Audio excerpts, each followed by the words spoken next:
Lakota chief's threat to captive woman, "I'll break you," became something she never expected. The autumn wind swept across the endless prairie, carrying with it the scent of dried grass and distant rain. Sarah Whitmore sat rigidly in the back of the covered wagon, her hands clasped tightly in her lap as she watched the landscape roll by. She had been traveling for nearly 3 months now, part of a wagon train heading west to Oregon Territory. The journey had been harder than she ever imagined, but Sarah had learned to endure discomfort. After all, she was running from memories far more painful than any physical hardship this trail could offer. She was 24 years old, educated, and proper in every way her Boston upbringing had demanded. Her dark hair was always neatly pinned beneath her bonnet, and her simple gray dress, though dusty from travel, was carefully mended and pressed each evening. She had been a school teacher back east, beloved by her students and respected in her community. But that life felt like it belonged to someone else now, someone who existed before tragedy struck. The wagon lurched suddenly, pulling Sarah from her thoughts. Dark clouds were gathering on the horizon, moving toward them with alarming speed. The wagon master, a grizzled man named Hutchins, rode past shouting orders to circle the wagons, but the storm came faster than anyone anticipated. Within minutes, the sky turned black as night, and rain began to fall in thick, blinding sheets. Sarah clutched the wooden frame of the wagon as wind threatened to tear the canvas cover away. She could hear people shouting, but their voices were swallowed by thunder that seemed to shake the very earth. The oxen pulling her wagon began to panic, lurching forward despite the driver's desperate attempts to control them. Then, with a sickening crack, the wagon wheel struck a hidden rock. Sarah felt herself thrown sideways as the wagon tilted dangerously. Everything happened so quickly. The wagon toppled, spilling Sarah onto the muddy ground. She scrambled to her feet, disoriented and gasping for breath. Rain pelted her face, making it impossible to see more than a few feet ahead. She called out for the others, but the storm devoured her voice. Panic rising in her chest, Sarah stumbled forward, trying to find the other wagons. But in the chaos and darkness, she only moved further away from the trail. Hours seemed to pass as Sarah wandered through the storm, her dress heavy with mud and water, her carefully pinned hair now hanging in wet tangles around her face. When the rain finally stopped and dawn began to break, she found herself completely alone in a vast ocean of grass. The wagon train was nowhere to be seen. She had no food, no water, no shelter, and no idea which direction to walk. For 2 days, Sarah survived on rainwater collected in her cupped hands and a handful of wild berries she hoped were not poisonous. Her feet, blistered and bleeding in her worn boots, carried her across the prairie with no real destination in mind. She knew she was likely walking in circles. The sun burned her face during the day, and the cold night air left her shivering until morning. On the 3rd day, weak from hunger and exhaustion, Sarah collapsed near a small creek. She was barely conscious when she heard the sound of approaching horses. Relief flooded through her, certain that the wagon train had come back to find her. But when she forced her eyes open, the figures surrounding her were not settlers in homespun clothes. They were Lakota warriors, sitting tall on painted horses, their faces showing no expression as they looked down at her. Sarah's heart hammered in her chest. She had heard stories around the campfires during the journey, tales of settlers captured by native tribes. Some stories ended in rescue, others in tragedy. She tried to stand, to show strength, despite her terror, but her legs gave out beneath her. One of the warriors dismounted and approached. He was younger than the others, his movements careful as he studied her. He said something in a language she could not understand, his tone neither cruel nor kind. They lifted her onto a horse, and Sarah was too weak to resist. As they rode across the prairie, she drifted in and out of consciousness, aware only of the steady rhythm of the horse beneath her and the vast blue sky above. When she finally woke fully, she found herself lying on soft furs inside a large dwelling made of animal skins stretched over wooden poles. The air smelled of smoke and herbs. An elderly woman with deeply lined face and gentle eyes was placing a cool cloth on Sarah's forehead. Over the next few days, Sarah remained in that dwelling, tended by the elder women of the tribe. They gave her water and broth, treating her injuries with poultices that smelled of strange plants. None of them spoke English, and Sarah's attempts to communicate were met with patient but uncomprehending looks. She learned through gestures that she was expected to rest and recover. It was on the 5th day that she first met him properly. She was sitting outside the dwelling, watching the life of the camp unfold around her, when a man approached. He was tall and powerfully built, perhaps 30 years old, with dark eyes that seemed to see straight through her. His face was handsome but severe, marked by lines of grief that seemed carved into his features. Unlike the others, when he spoke, it was in perfect English. "You are recovered enough to work," he said without introduction. His voice was deep and cold, carrying an edge of bitterness that made Sarah straighten her spine. I am Lakota, chief of this band. You will learn our ways and make yourself useful, or you will find life here very difficult indeed. Sarah met his gaze, refusing to look away despite the fear coursing through her. I am Sarah Whitmore. I was separated from my wagon train during the storm. If you could help me return to them, my people would surely reward you. Something dark flashed in Dakota's eyes. Your people, he repeated, his lip curling slightly. Your people have taken our lands, killed our buffalo, broken every promise they have made. You are here now, and here you will stay. You will work alongside the women. You will learn our language and our customs. He leaned closer, his voice dropping to a harsh whisper. You carry yourself with pride, teacher woman. You think yourself above this life. But I will break you of that pride. I will break you until you understand what it means to have everything stripped away. The words struck Sarah like a physical blow, but she forced herself to remain steady. Then you will be disappointed, she heard herself say, voice shaking only slightly. I have already been broken by life. Whatever you think you can do to me, grief has already done worse. For a moment, something flickered in Dakota's expression, too quick to identify. Then his face became stone once more. He turned and walked away, leaving Sarah trembling but unbowed.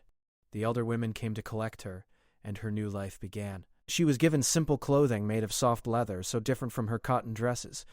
They showed her how to gather firewood, how to carry water from the creek in heavy vessels, how to scrape animal hides until her arms ached and her hands bled.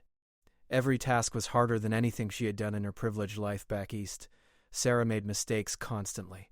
She spilled water, cut herself while trying to work with the hides, and could barely lift the heavy loads the other women carried with ease. Some of the tribe members laughed at her struggles.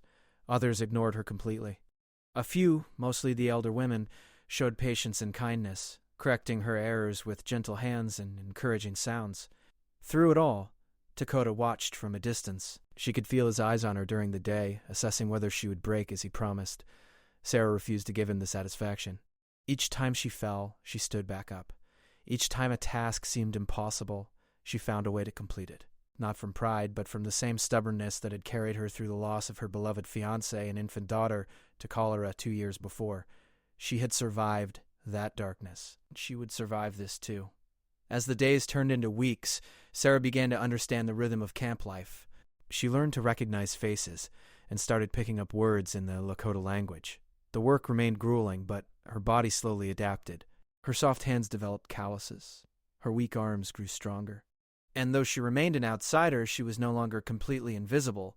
But the threat Lakota had made stayed with her, echoing in her mind during the long, exhausting days. I will break you. She did not yet know that those words would come to mean something entirely different from what either of them expected.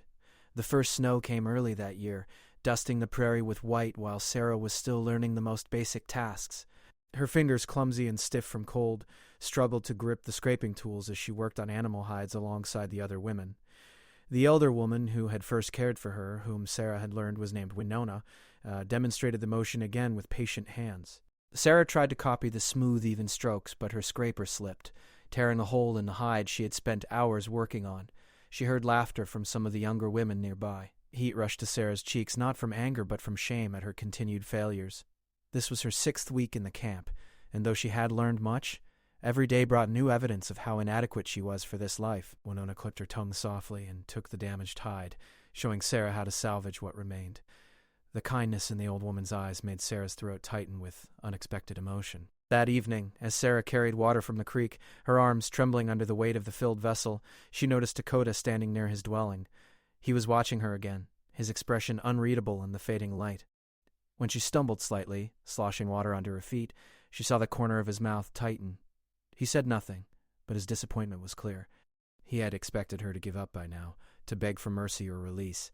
Instead, she simply adjusted her grip and continued walking. The confrontations between them were rare but intense. One morning, Sarah was grinding dried corn into meal, a task that required specific rhythm and pressure. She had been working for over an hour when Lakota approached, observing her technique with critical eyes. You waste half the grain, he said in English, though most of the tribe communicated with her through gestures and simple Lakota words now. A child could do better. Sarah's hands stilled on the grinding stone. She had been awake since before dawn. Her back ached from sleeping on the hard ground, and her patience was worn thin. She looked up at him, meeting those dark, challenging eyes. "Then perhaps you should have captured a child instead of me." The silence that followed was dangerous. Several nearby tribe members stopped their work, watching to see how their chief would respond to such boldness. Dakota's jaw tightened, and he stepped closer, looming over her. "You think your sharp tongue makes you strong? I told you I would break that pride. Every day you remain stubborn only delays what must happen." "And what must happen?" Sarah stood, her legs shaking but her voice steady. "What exactly do you think breaking me will accomplish? Will it bring back whatever you lost?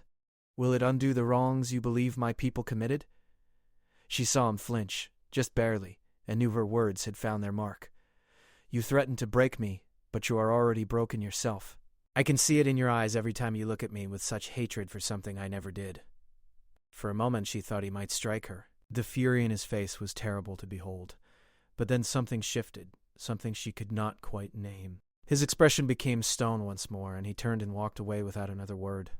The other tribe members slowly returned to their tasks, and Winona touched Sarah's arm gently, her eyes filled with something that might have been approval or warning. Sarah could not tell which. After that day, something changed. Dakota no longer made cutting remarks about her work, but his observation became even more constant and intense. Sarah felt his gaze like a physical weight as she went about her daily tasks. She did not understand what he was looking for or what he expected to see. The turning point came on a cold afternoon when one of the children in the camp fell ill. The boy, perhaps 7 years old, developed a terrible fever that left him writhing and crying out in pain. His mother was frantic, and the tribe's medicine woman worked tirelessly with her herbs and prayers. But as the hours passed, the child only grew worse, his small body burning with heat. Sarah had been watching from a distance, her heart aching for the suffering child and his terrified mother. Something about the symptoms seemed familiar to her. Back in Boston, before tragedy had struck her own life, she had helped care for children during an outbreak of illness that swept through the school. The symptoms were similar, and she remembered what the doctor had instructed them to do. Without thinking about the consequences, Sarah approached the dwelling where the sick child lay. The medicine woman looked up sharply, clearly not welcoming interference. But Sarah knelt beside the boy and spoke softly in her broken Lakota, mixing in English words. "Please, I have seen this before." "May I help?" The child's mother looked desperately between Sarah and the medicine woman. Finally, the medicine woman stepped back with a curt nod, though her expression remained skeptical. Sarah asked for cool water and clean cloths through gestures and simple words.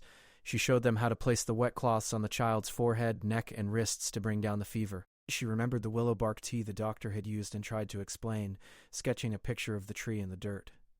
Winona understood and hurried away, returning with strips of bark. Together they made a weak tea and coaxed the child to drink small sips. Throughout the long night, Sarah stayed beside the boy, changing the cool cloths, giving him the tea, and singing soft songs her own mother had sung to her when she was ill. The child's mother sat on the other side, tears streaming down her face as she held her son's hand. By morning, the fever had broken. The child opened his eyes, weak but aware, and asked for water in a small, raspy voice. His mother let out a sob of relief and pulled both her son and Sarah into an embrace. The medicine woman nodded approvingly and spoke words Sarah did not understand but recognized as praise. News of the child's recovery spread quickly through the camp. When Sarah emerged from the dwelling, exhausted and emotionally drained, she found many of the tribe members looking at her differently. There was less suspicion in their eyes, less hostility. Some even smiled at her as she passed. She did not see Dakota until that evening. She was sitting alone near the fire, too tired to eat the food Winona had brought her, when he appeared from the shadows. He sat down across from her, the flames dancing between them, casting strange shadows across his face. "You saved the child," he said quietly. It was not a question. "I helped," Sarah replied, her voice hoarse from the sleepless night. "Your medicine woman's herbs and prayers did the rest." Dakota was silent for a long moment, studying her with those penetrating eyes. "Why?" he finally asked. "Why help us when you are kept here against your will? When I have promised to break you?" Sarah looked into the fire, watching the flames consume the wood. "Because a child was suffering, and I knew how to ease that suffering. What kind of person would I be if I did nothing?" She met his gaze across the flames. "You think you know who I am because of the color of my skin and where I come from. But you know nothing about me, just as I know nothing about you. except that you carry great anger and great pain." Dakota's expression flickered with something, surprise perhaps, or recognition. "You speak boldly for a captive. You told me you would break my pride," Sarah said, exhaustion making her reckless with her words. "But pride and dignity are not the same thing. You can force me to work, to dress in these clothes, to live in this camp. But you cannot break my spirit unless I allow it, and I will not allow it, because I have already survived the worst thing that can happen to a person." "And what is that?" Dakota leaned forward slightly, genuine curiosity in his voice for the first time. Sarah's eyes filled with tears, but she did not look away. "I lost my daughter when she was only 6 months old, and the man I was to marry, both taken by disease within days of each other. I held my baby girl as she took her last breath, and there was nothing I could do to save her. No medicine, no prayer, nothing worked. So you see, when you threatened to break me, you threatened someone who was already shattered inside. I came west to escape the ghost of that life. Your camp is just another place where I must learn to survive." The silence between them was heavy with unspoken understanding. Dakota's face had softened, the harsh lines around his mouth easing slightly. When he spoke again, his voice had lost its sharp edge. "I too have lost a child, and a wife. They were killed by soldiers 6 moons ago during a raid on a peaceful camp. My daughter was 4 winters old. She loved to chase butterflies and laugh at the clouds." Sarah felt tears slip down her cheeks.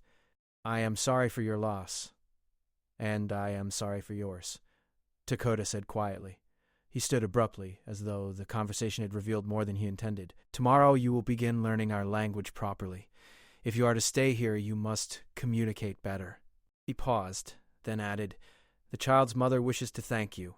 She has asked if you will accept a gift of new moccasins. Your feet are suffering in those." He gestured to her worn boots. Sarah looked down at her ruined footwear and nodded. "Please tell her I would be honored." Dakota walked away, but something fundamental had shifted between them. The threat to break her had not disappeared, but it had transformed into something else, something neither of them quite understood yet. In the firelight, Sarah sat alone with her grief and her strange new understanding that sometimes the greatest strength comes from admitting you have been broken and choosing to continue anyway. Winter arrived with fierce determination, transforming the prairie into an endless expanse of white. Sarah had never experienced cold like this. Back in Boston, winter meant staying indoors by warm fires, wearing wool coats for brief ventures outside. Here there was no escape from the biting wind that seemed to cut through every layer of clothing. Yet the tribe moved through their daily tasks with practiced efficiency, and Sarah learned to do the same. True to his word, Dakota had begun teaching her the Lakota language. Each evening, after the work was done and the fires were lit, he would sit with her and patiently correct her pronunciation, teaching her new words and phrases. At first their lessons were formal and distant, both of them careful to maintain boundaries. But gradually, as the weeks passed, their conversations began to extend beyond simple vocabulary. "Why did you become a teacher?" Dakota asked one evening as snowflakes drifted down around them. They were sitting outside his dwelling, wrapped in warm buffalo robes, their breath creating small clouds in the frigid air. Sarah considered the question, wrapping the robe more tightly around her shoulders. "I loved learning when I was a child. My father had a large library, and he encouraged me to read everything I could. When I grew older, I wanted to share that love of knowledge with others, especially children who might not have the same opportunities I had." She smiled sadly. "My students were everything to me, especially after I lost my family. They gave me purpose when I had none."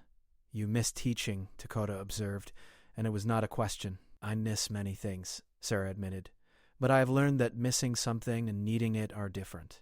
Here, I have found different purposes, different ways to be useful." Dakota nodded slowly, his eyes reflecting the firelight. "I was sent to live with missionaries when I was young. My father believed learning their language in ways would help our people negotiate with the settlers. I hated every moment of being away from my family, but I learned to read and write in English. I studied their books and their religion." His voice grew bitter. "All that knowledge did nothing to protect my people when the soldiers came." Sarah heard the pain beneath his words and chose her response carefully. "Knowledge itself is not protection. It is what we do with that knowledge that matters. You lead your people now. You make decisions that keep them safe. That learning was not wasted." "Safe?" Dakota let out a harsh laugh. "We move constantly, always looking over our shoulders. The buffalo grow fewer each season.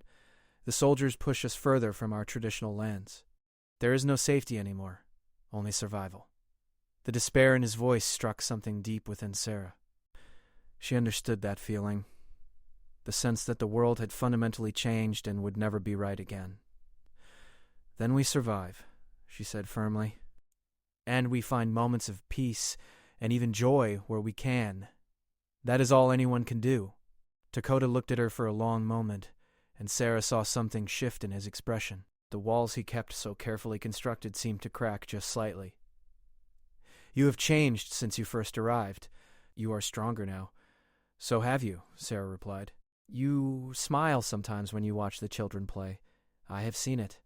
He looked startled, as though unaware he had revealed so much.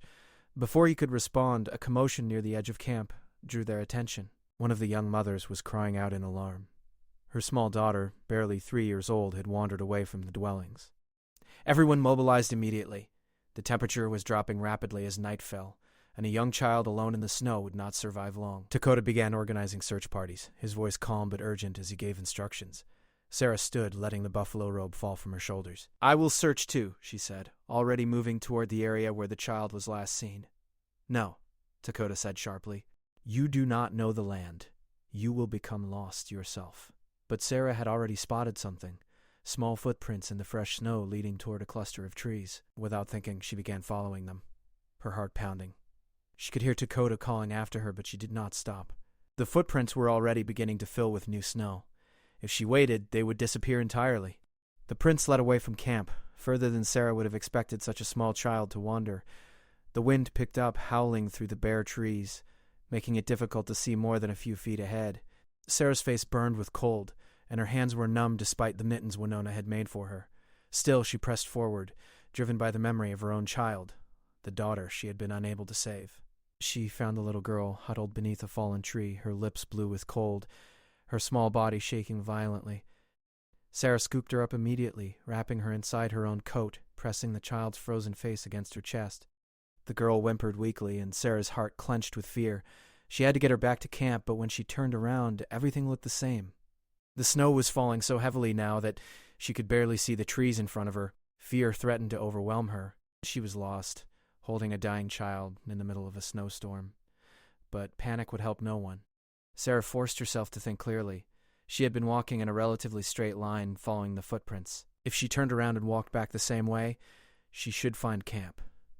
She began moving, one careful step at a time, holding the child close and murmuring soothing words. Time seemed to lose all meaning. Sarah's legs burned with exhaustion, and the cold was seeping into her bones. The child in her arms had stopped shivering, which Sarah knew was a terrible sign. She stumbled over a hidden root and fell to her knees, barely managing to keep the child protected. As she struggled to stand, she heard something, a voice calling through the storm. "Sarah." It was Dakota's voice, closer than she expected. "Keep calling out. Here," Sarah screamed, her voice raw. "I have her. I have the child." Suddenly Dakota was there, emerging from the white curtain of snow like a ghost. His face was tight with worry and something else, fear perhaps. He took in the scene immediately, Sarah on her knees in the snow, the small child clutched against her chest. "Can you walk?" he asked, already moving to help her up. "Yes," Sarah said through chattering teeth. "But the child, she has stopped shivering. We must get her warm immediately." Dakota did not waste time with words. He lifted Sarah to her feet, keeping one arm around her to steady her, and began leading them back through the storm. Sarah did not know how he navigated through the blinding snow, but he moved with confidence, never hesitating. Within minutes that felt like hours, the warm glow of the campfires appeared through the snow. The child's mother rushed forward with a cry of relief and anguish.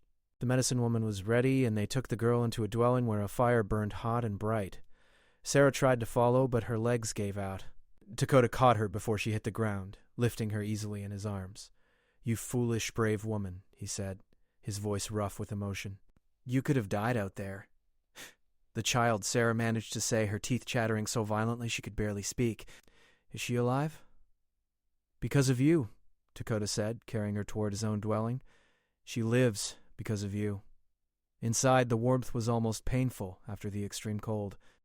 Winona was there, helping Sarah out of her frozen clothes and wrapping her in warm, dry furs. Someone brought hot broth, and Sarah's shaking hands could barely hold the bowl. Dakota sat nearby, watching her with an expression she had never seen on his face before. "That was incredibly dangerous," he said when Winona had left them alone. "You do not know these lands. The storm could have killed you both." "I could not let that child die," Sarah said, her voice still shaking. "Not when there was something I could do. Not when I failed to save my own daughter." Dakota moved closer, kneeling beside where she sat wrapped in furs. "You did not fail your daughter. Disease cannot be fought with courage or determination. But tonight, you saved a life through both those things. That child lives because you refused to give up, even when you were lost and afraid." Tears streamed down Sarah's face, the warmth of the dwelling finally allowing her frozen emotions to thaw along with her body. "I was so scared. I thought I would fail again." "But you did not," Dakota said gently. He reached out and wiped a tear from her cheek, his touch careful and warm. "You are the strongest person I have ever known, Sarah Whitmore. When I said I would break you, I was a fool. You cannot break what has already been broken and remade itself stronger." Sarah looked into his eyes and saw her own pain reflected there, but also something new, something like hope, or perhaps the beginning of healing. "You are not broken either," she whispered. "You are bending, like a tree in the wind, but not breaking." "Perhaps we are both learning to bend," Dakota said softly. His hand still rested against her cheek, and neither of them moved away. "I have been angry for so long I forgot what it felt like to see someone else's pain and want to ease it. But watching you tonight, seeing you risk everything for one of our children, I remembered. You have reminded me that there is more to life than grief and anger. The moments stretched between them, fragile and profound." Outside the storm raged, but inside there was warmth and an understanding that went deeper than words. The threat that had once hung between them had transformed completely. Neither had been broken. Instead, both had been changed, softened, made more human through shared loss and unexpected connection. As Sarah's eyes grew heavy with exhaustion, she felt Dakota's hand slip into hers, his grip warm and steady, an anchor in the storm of change that was sweeping through both their lives. The child Sarah had rescued, a little girl named Wanya, recovered fully within days. Her grateful mother brought gifts to Sarah, beautiful beaded moccasins and a warm shawl decorated with intricate patterns, but more valuable than any gift was the change in how the tribe now viewed Sarah. She was no longer the captive white woman, the outsider who needed to be watched and managed. She had become one of them, someone who had proven herself willing to sacrifice for the community. Spring came slowly to the prairie, the snow melting to reveal the brown earth beneath. With the warming weather came a sense of renewal throughout the camp. The women began preparing for the planting season, and the men organized hunting parties to find the buffalo herds that would sustain them through the coming year. Sarah worked alongside the other women, her hands now skilled at tasks that had once seemed impossible. She could tan a hide properly, weave baskets, prepare meals, and speak the Lakota language with growing fluency, but the most significant change was in her relationship with Dakota. Their evening conversations had become the highlight of Sarah's days. They talked about everything, their childhoods, their beliefs about the world, their hopes and fears. Dakota told their stories of his people's history, of the days when the buffalo were so numerous they darkened the plains, when his people moved freely across lands that had been theirs for generations beyond counting. Sarah shared stories of her life in Boston, of her students and her family, of the books she had loved and the dreams she had once held. One warm evening, as they sat by the creek watching the sunset paint the sky in shades of orange and pink, Dakota turned to Sarah with unusual hesitancy in his expression. "There is something I must tell you," he began, his voice serious. "In 2 weeks, traders will come from the fort. They bring supplies and sometimes news from the settlements. If you wished, I could arrange for you to travel with them. You could return to your people." Sarah's heart seemed to stop. She had not thought about leaving in months, had not let herself imagine a return to the life she had known. The realization struck her with surprising force. She did not want to leave. This place, these people, had become her home in a way Boston never could be again. "Why are you telling me this?" she asked quietly. Dakota looked out over the water, his profile strong against the fading light. "Because you were brought here against your will. Because despite everything, you deserve the choice. I cannot, in good conscience, keep you here if you wish to go." He paused, and when he continued, his voice was rough with emotion. "Though it would pain me greatly to see you leave." Sarah felt her breath catch. They had grown close over the winter months, but neither had spoken directly about the feelings developing between them. It had seemed too complicated, too impossible, given how their relationship had begun. "And if I choose to stay?"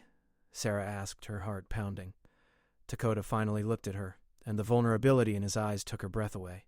"Then I would ask you to stay, not as a captive or even as a guest, but as someone who belongs here, as someone who belongs with me." Before Sarah could respond, they were interrupted by raised voices from the camp. Dakota stood immediately, his hand moving instinctively to the knife at his belt. They hurried back to find a messenger arriving on an exhausted horse, speaking urgently to the Council of Elders. Sarah could understand enough of the rapid Lakota to grasp the meaning.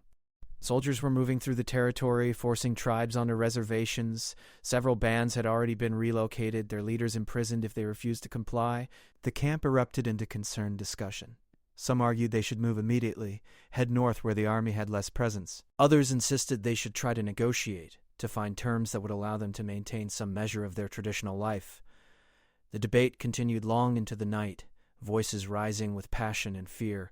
Dakota listened to all sides, his face grave. As chief, the final decision would fall to him, and Sarah could see the weight of that responsibility in the tension of his shoulders. When he finally spoke, his voice carried the authority of leadership, but also deep sadness. "We cannot run forever," he said. "The world is changing, whether we wish it or not.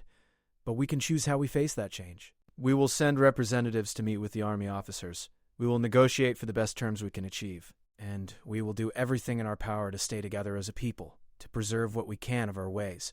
It was not the answer many wanted to hear. Some of the younger warriors protested, speaking of fighting, of resistance, but the elders nodded with sad understanding. They had seen enough death, enough loss. If there was a path that led to survival, even diminished survival, it was worth exploring. Over the following days, the camp prepared for the inevitable changes ahead. There was a sense of mourning in the air, a grief for a way of life that was ending. Sarah watched Dakota carry this burden, saw how it aged him, how the weight of his people's future pressed down on his shoulders. She did what she could to support him, sitting with him in the quiet hours, listening when he needed to speak, offering silence when words would not help. One afternoon, Sarah was helping Winona pack ceremonial items when the old woman spoke to her in careful English, words she had been learning from listening to Sarah and Dakota's conversations. "You love him," Winona said simply, not as a question, but as a statement of observed fact. Sarah's hands stilled on the beaded dress she was folding. She had not admitted it aloud, had barely admitted it to herself, but Winona's kind, knowing eyes made denial impossible. "Yes," Sarah whispered, "though I never expected to feel this way again. After I lost my fiancé, I thought that part of my heart had died forever." Winona smiled, reaching over to pat Sarah's hand. "Heart is strong. Heart heals. Art grows again, like grass after fire." She paused, then added, "He loves you too. Everyone sees. He's different now, lighter, even with heavy troubles. You bring him back to life. But everything is so uncertain," Sarah said, voicing the fear that had been growing in her chest. "What if we are separated? What if the soldiers force me to leave or refuse to let me stay with the tribe?" "Then you fight," Winona said firmly. "You risk everything for Child and Snow. You risk everything for love, too. This is what it means to live fully." That evening, when the traders finally arrived, Sarah made her decision. She sought out Dakota and found him standing alone at the edge of camp, looking out over the prairie he loved. "I am not leaving," she said without preamble. "When you meet with the army officers, I want to be there. I can help translate, help negotiate. I understand both worlds now, and perhaps that understanding can be useful." Dakota turned to her, and Sarah saw hope and fear warring in his expression. "If you stay, your life will be difficult. We may be forced onto reservation land. You would be giving up any chance of returning to comfort and safety." "Comfort and safety?" Sarah almost laughed. "I had those things in Boston, and they did not prevent my heart from breaking. I have found something more valuable here. I have found purpose, community, and—" She took a breath, gathering her courage. "I have found love again when I thought I never would." Dakota closed the distance between them in 2 strides, his hands coming up to cup her face gently. "Sarah, I never imagined when I threatened to break you that you would instead heal me. You have shown me that even in the darkest times there can be light. You have reminded me how to hope, how to feel, how to love." "Ah!" "You did not break me," Sarah said, her eyes filling with tears. "You challenged me to become stronger than I knew I could be. You gave me a reason to keep living when I had been merely existing." Their kiss was gentle and full of promise, a sealing of something that had been growing between them for months. When they finally pulled apart, both were smiling despite the tears on their cheeks. "I must warn you," Dakota said, his forehead resting against hers. "Our people have customs, ceremonies for such things.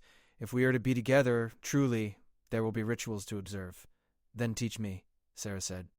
"Teach me everything I need to know to be your partner in all ways." The days that followed were a whirlwind of preparation.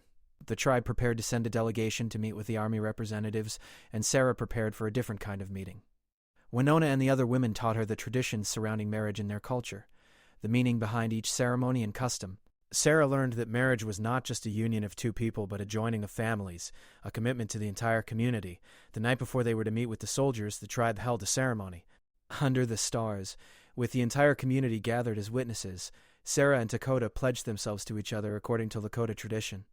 Sarah wore a beautiful dress decorated with intricate beadwork made by the women of the tribe working together. Dakota wore his finest ceremonial clothing, his bearing proud and strong. As they stood together, hands joined, Sarah reflected on the journey that had brought her to this moment. She had been captured, threatened, forced into a life she never chose. But through struggle and suffering, through shared grief and gradual healing, she had found something she never expected. She had found home, not in a place, but in belonging, in purpose, in love. When the ceremony ended and they were declared married in the eyes of the tribe, Sarah looked into Dakota's eyes and saw her own joy reflected there. The threat he had made so many months ago, "I will break you," had become a private understanding between them. Neither had been broken. Instead, they had both been transformed, their sharp edges softened, their wounded hearts learning to beat again with hope and love. Tomorrow they would face the uncertainty of negotiations with the army, the threat of forced relocation, the end of a way of life. But tonight, they had this moment, this community, this love that had grown in the most unlikely soil. And that, Sarah thought as Dakota pulled her close, was enough to face whatever came next. The morning of the negotiation arrived too quickly. Sarah woke before dawn, her stomach tight with anxiety about what the day would bring. Beside her, Dakota was already awake, staring up at the ceiling of their dwelling. Without speaking, she moved closer, and he wrapped his arm around her, drawing strength from her presence as she drew strength from his. "Whatever happens today," he said quietly, "we face it together." Sarah nodded against his chest, listening to the steady beat of his heart. "Together," she echoed. The delegation that traveled to meet the army officers consisted of Dakota, 3 tribal elders, 2 other chiefs from neighboring bands, and Sarah. Her presence caused immediate confusion among the soldiers when they arrived at the designated meeting place, a flat area near the fort. The commanding officer, a stern man named Colonel Morrison, looked at her with obvious disapproval. "Miss, you should not be here," he said in English, assuming she was a captive in need of rescue. "These are dangerous negotiations. We can provide you safe escort back to civilization." Sarah straightened her spine, very aware of the beaded dress she wore, her hair braided in the style of Lakota women. "Colonel Morrison, I am exactly where I need to be. I am here as a translator and representative of my husband's people." The shock on Morrison's face would have been amusing under different circumstances. "Your husband?" he repeated, looking between Sarah and Dakota with incomprehension. "Chief Dakota is my husband," Sarah said clearly, moving to stand beside Dakota. "I am here by choice and I speak for both worlds. Perhaps that perspective will be valuable in these discussions." Morrison's face reddened, but one of his advisors leaned in and whispered something that made him reconsider his initial response. After a tense moment, he gestured for everyone to sit. "Very well, let us begin." The negotiations were brutal and exhausting. The army's position was clear. All tribes in the territory must relocate to designated reservation lands. Resistance would be met with military force. The tribal leaders argued for their right to remain on their ancestral lands, for the promises made in previous treaties that had been broken time and again. Sarah translated carefully, ensuring both sides understood not just the words, but the meaning and emotion behind them. She found herself in the unique position of being able to explain cultural context that might otherwise be lost. When Morrison spoke of the reservation as providing safety and resources, Sarah gently corrected the translation to convey what she knew the reality would be: confinement and dependence. When Dakota spoke of his people's spiritual connection to the land, Sarah helped Morrison understand this was not mere sentiment, but a fundamental part of their identity and survival. She saw understanding flicker in the colonel's eyes, though it did not change the orders he had been given. The discussion went in circles for hours. Finally, during a break, Sarah approached Morrison privately. "Colonel, may I speak plainly?" she asked. He nodded warily, still clearly unsettled by her presence and choices. You have your orders, and you will carry them out. I understand that. But within those orders, there's room for how things are done, for small mercies that could make an enormous difference. Sarah took a breath. These people will agree to move to the reservation. They know they have no real choice.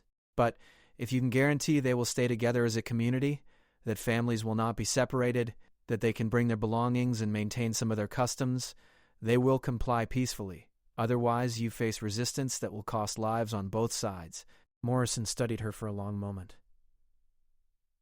You truly care for them. This is not some romantic delusion. I love them, Sarah said simply. They are my family now. I am asking you, as one human being to another, to see them as people, not as a problem to be solved. Something in Morrison's expression softened slightly. I will do what I can within my authority. I cannot promise everything will be easy, but I will ensure families stay together and that reasonable possessions can be transported. That is the best I can offer. Then I will encourage them to accept, Sarah said, though the words tasted bitter. When negotiations resumed, Sarah relayed Morrison's private assurances to Dakota and the other leaders. She saw the grief in their eyes, the knowledge that an era was ending, but she also saw resignation and, beneath that, a determination to survive. Dakota spoke for all of them, his voice heavy but steady. We will go to the reservation you have designated, but understand this is not surrender. We are choosing survival for our children and our children's children. We are choosing to preserve what we can of our culture and our people, even if we cannot preserve our freedom. The formal agreement was signed that day. Sarah's hand shook as she witnessed the document, knowing she was watching history unfold in the most painful way.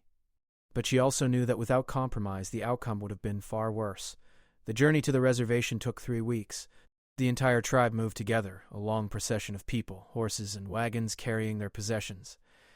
Sarah walked beside Dakota, both of them maintaining calm exteriors while grief churned beneath. The children did not fully understand what was happening, and their innocent questions about when they could return home broke Sarah's heart repeatedly. The reservation land was not as fertile or abundant as the territories the tribe had called home for generations. The dwellings provided by the government were small and poorly constructed. Resources that had been promised were scarce or non-existent. But the tribe was together, and slowly, painfully, they began adapting to this new reality. Sarah threw herself into making their situation better in whatever way she could. She taught English to those who wanted to learn, knowing language skills would be necessary for navigating the new world they found themselves in. She wrote letters to government officials, advocating for the supplies and support that had been promised. She worked alongside the women to establish gardens, to preserve what they could of their traditional crafts and skills. But it was hard, harder than anything Sarah had endured before. Watching proud hunters reduced to waiting for government rations, seeing children confined to small spaces when they should have been running free across the prairie, feeling the weight of collective grief pressing down on the entire community. There were nights when Sarah wept in Dakota's arms, overwhelmed by the injustice of it all. "I am sorry," she would whisper. "I am so sorry this is happening." And Dakota would hold her close and reply, "This is not your fault. You did not cause this. And your presence here, your love and support, makes it bearable." Months passed, then a year, then 2 years. The community adapted because they had no choice. Sarah gave birth to a daughter, a beautiful child with her mother's eyes and her father's strength. They named her Hope, a word that existed in both English and Lakota, a bridge between two worlds like her mother had become. As Sarah held her newborn daughter, she thought about the journey that had brought her to this moment. She had been captured, threatened with being broken, forced into a life completely alien to everything she had known. The man who had made that threat had become her beloved husband, the father of her child, her partner in navigating impossible circumstances. One evening, as they sat outside their small dwelling watching the sunset, their daughter sleeping peacefully between them, Dakota spoke quietly. "Do you remember the first thing I said to you, that I would break you?" Sarah smiled, though tears gathered in her eyes. "I remember everything about those early days. I was so frightened, so angry, so lost. I was a fool," Dakota said, reaching over to take her hand. "I thought breaking your spirit would somehow ease my own pain. Instead, you showed me that the human spirit cannot be broken, only transformed. You were not broken by grief or captivity. I was not broken by loss or this exile. We were both changed, shaped by suffering into something different than what we were." We bent, Sarah said, remembering her words from long ago. Like trees in the wind, we bent but did not break. And now we grow in new soil, Dakota added, looking at their sleeping daughter. It is not the soil we would have chosen, but life grows nonetheless. Sarah looked around at the reservation, at the small houses and confined spaces, at the way her people had adapted and survived despite everything. Then she looked at her family, at the community that had accepted her completely, at the life she had built from the ruins of her old one. You know what is strange? She said thoughtfully. When I left Boston, I was running from grief, from memories, from a life that had become unbearable. I thought I would never be happy again, never love again, never find purpose. Then I was captured and brought here against my will, and I fought it every step of the way. And now? Dakota prompted gently. Now I understand that sometimes the worst things that happen to us lead us to exactly where we need to be. I would not have chosen this path, but I cannot imagine my life any other way. I have found more love, more strength, more purpose here than I ever had in my old life. The threat to break me became the thing that remade me into someone stronger and better. Dakota leaned over and kissed her softly. You remade me too.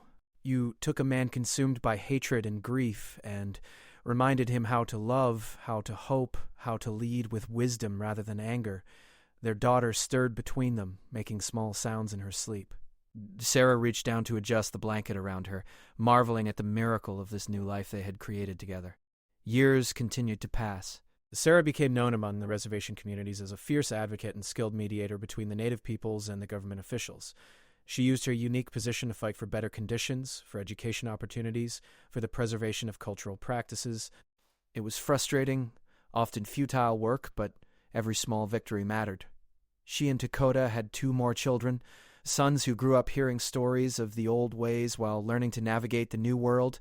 Sarah taught them to read and write in English, while Dakota taught them the history and traditions of their people. The children grew up as bridges between cultures, carrying both heritages with pride.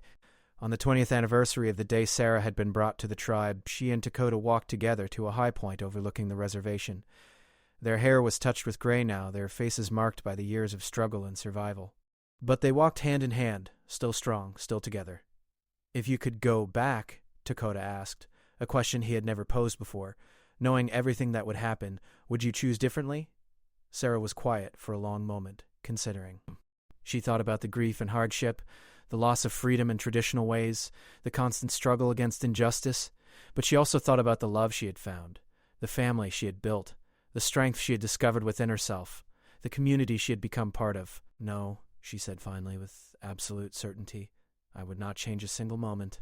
Even the pain, even the fear, even the losses, all of it brought me here, to you, to our children, to this life. Your threat to break me became the greatest gift I ever received because it forced me to discover who I truly was beneath all my assumptions about myself. Dakota pulled her close, and they stood together watching the sun set over land that was not what they would have chosen but had become home nonetheless. The threat had never been fulfilled because both of them understood now what neither had known then. The strongest spirits cannot be broken.